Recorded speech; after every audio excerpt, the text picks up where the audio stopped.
Fala pessoal, boa noite, bom dia, boa tarde, não sei o horário que vocês vão entrar. Mas eu tinha gravado o vídeo mais cedo, porém o meu hamster ficou atrapalhando, o áudio ficou bem ruimzinho. Mas eu vou, como eu disse pra vocês, eu não tenho roteiro, então eu vou me relembrar do que eu falei naquele vídeo. Eu estava dizendo sobre a minha experiência com a maturidade. Eu nasci num lar que os meus pais são atípicos. Então eu tive que crescer muito cedo, né? Com 9, 10 anos eu já ajudava eles a ir no banco, a resolver os problemas deles, né?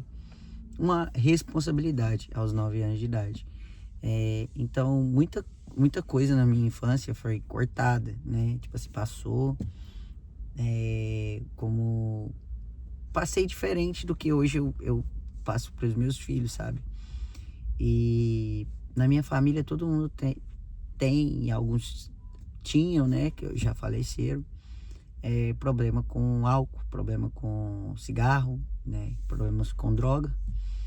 E assim como tudo é hereditário, eu também tive esse problema. Eu quase perdi meu casamento com a minha mulher por conta disso, por conta de vícios. Eu era uma pessoa extremamente explosiva, sem paciência para lidar com nada. E mais ou menos uns 2 anos que começou esse processo de mudar minha mente. Começou mudando, deixando de lado essa questão de beber, né? Foi uma das primeiras coisas que eu abri mão, foi da bebida. E o cigarro tem mais ou menos uns 2 meses, assim, que eu não tenho nenhuma recaída, que eu estou firme, talvez menos que isso. Mas o caso, né, isso não vem ao caso agora. Mas me custou muito chegar até aqui, de poder falar para vocês sobre isso. No relacionamento, cara, se vocês querem ter um relacionamento saudável, querem ter uma pessoa que ame vocês, orem a Deus, peça a direção de Deus. Deus tem que ser o principal na sua vida. Se você tem um vício, cara, se você tem problema com bebida, seja você homem ou mulher que me assiste, se você tem problema com alguma coisa na sua vida, fala com Deus. E as pessoas acham muito que Deus está dentro daqueles templos de pessoas hipócritas que tiram dinheiro das pessoas. Deus está dentro de nós. Deus está dentro de nós, vivenciando uma vida aqui na Terra, através de nós. Por isso que a gente não deve se apegar com a opinião dos outros. A gente tem que ter a opinião própria. E você tem que aprender a dizer não. Eu aprendi da pior forma a dizer não. Porque as pessoas sempre me pediam as coisas e eu, igual um bobo, falava sim. Pode me julgar o tanto que for. A pessoa que fala sim para as pessoas é um idiota, é bobo, um palhaço. Porque na hora que você precisa delas, elas te falam não. E nem quer saber se você está precisando ou não. Eu tô há 5 anos aqui nos Estados Unidos. E o tanto de sim que eu disse para as pessoas não tem, como dizer, não bate nem a metade dos não que eu já recebi. Pensa numa pessoa que só fala sim, só falava sim para os outros. Eu sempre ajudei, sempre gostei de ser generoso. Mas Deus tem mudado meu coração através disso.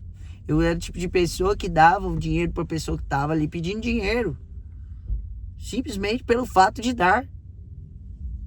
Entendeu? Às vezes tirava de mim para dar para os outros. Não é errado você ajudar as pessoas.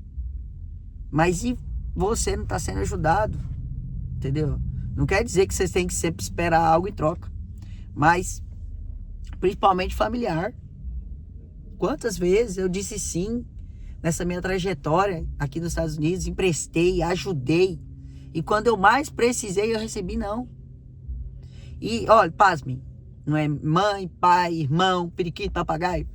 Tem que tacar o foda-se. Se você quer evoluir na sua vida, sua família, se você é casado, se você é casada, é seu esposo, sua esposa, seus filhos.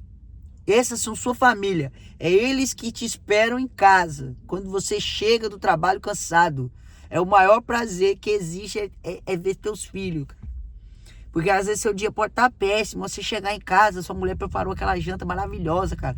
Aquilo aquece a alma. Então, se você é casado e se você não valoriza seu relacionamento, não valoriza seu casamento, não valoriza sua esposa, não valoriza teus filhos, tu tem que tomar uma posição. Porque você ainda não prosperou na sua vida, porque você não valoriza as pessoas que mais te amam nessa terra. E então, eu hoje vejo que cada passo que eu dei até hoje, cara, foi porque eu criasse experiência, para que Deus me usasse nas vidas das pessoas. Eu sei que vai chegar para as pessoas certas a minha experiência. E acreditem, não tem nada que vá te fazer mudar na vida além de Deus e de você mesmo. Você tem que ter vontade própria. E quantas vezes, cara, eu dentro do meu carro, eu tinha um carrinho bem mais velho, e eu chorava, eu falei, Deus, o Senhor precisa me ajudar, o Senhor precisa me moldar. E foi passinho por passinho. Eu não acordei do dia para a noite mudado, com essa cabeça aberta, com essa mentalidade de que Deus está dentro de mim. Eu chorei muito, eu reclamei muito, eu murmurei muito tempo, até essa chave virar na minha cabeça, de que não é reclamar, que quanto mais eu reclamava, quanto mais eu dizia que eu era fraco, que eu era incapaz, mais eu ficava.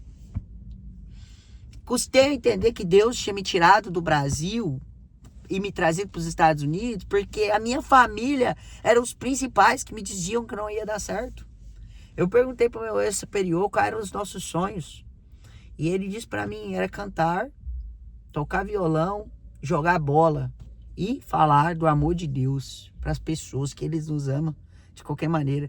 Imagina, o meu subconsciente voltou lá quando eu era criança e eu já queria falar. Só que por muitas vezes eu escutei que a minha voz não era boa, que eu não ia conseguir, que eu era incapaz. Então Deus me tirou lá do interior do Espírito Santo, me trouxe para os Estados Unidos, me deu uma pressão, cara. Me botou para fazer de um todo aqui nesse país, até eu chegar ao ponto de quase perder tudo. Aí ele me pegou e falou assim, ei, tem um negócio com você, eu te quero pra mim, pra você falar de mim. Então esse é o meu propósito, eu vou postar um vídeo aqui todo dia, até encontrar todas as vidas que precisam de mim. Logo, logo nós vamos fazer palestra, e nós vamos invadir o mundo. Eu vou trazer vídeos também falando inglês, eu não falo fluentemente, mas também vou trazer vídeos falando espanhol. Eu vou falar e o mundo inteiro vai me ouvir. Que Deus está dentro de mim, está dentro de você. Basta nós convidarmos Ele para tomar espaço. Porque Ele não é evasivo. Ele só vem se você chamar. E se você pedir para Ele vir, acredite, a sua situação vai mudar. A prosperidade começa dentro da nossa mente. E é 3 fases. É a nossa família, é o nosso espírito e a nossa vida financeira. Quando você começar a deixar o seu espírito tomar conta e ele prosperar, você vai ver que o dinheiro é só um passe. Mas que o estado mental tem que ser o primeiro. Você tem que estar bem consigo mesmo. E quando a gente começa a descobrir que tudo que a gente precisa, a gente já tem, porque a gente só precisa das coisas pro dia de hoje, cara. Então, se eu tenho pro dia de hoje, tá suficiente. Não preciso me preocupar com a parcela do carro, com a parcela da faculdade, com a parcela das coisas, que só vem daqui 15 dias. Você nem sabe se você vai estar vivo. Aí é deixar de viver na escassez da falta. Porque quando a gente deixa a nossa consciência ficar gritando, tá faltando, tá faltando, tá faltando. Em vez da gente agradecer o que a gente já tem, que é a nossa saúde, a nossa família, a nossa casa, nosso pai e mãe, se já tem vivo, essas coisas que tem que agradecer. E eu te faço um convite hoje, se você chegou até o final. Pega 10 motivos que você tem para agradecer hoje. Escreve 10 motivos. Eu sou grato pela minha casa, eu sou grato pela minha família, eu sou grato porque eu tenho arroz e feijão no meu prato. Escreve essas 10 coisas. Passa 30 dias lendo isso de manhã, assim que você acordar. Não faz mais nada. Ora primeiro, ó Deus, comunhão com o Pai primeiro. Ora a Ele. Agradece pelo privilégio de você amanhecer mais um dia. Depois lê esses 10 motivos para ser grato. Sou grato pela minha saúde, sou grato pela minha família, sou grato pelo carro que eu tenho. Eu duvido que a sua vida não vai mudar. Um abraço para vocês, fiquem com Deus e obrigado cada um de vocês que estão me acompanhando. Vocês são uma bênção de Deus na minha vida.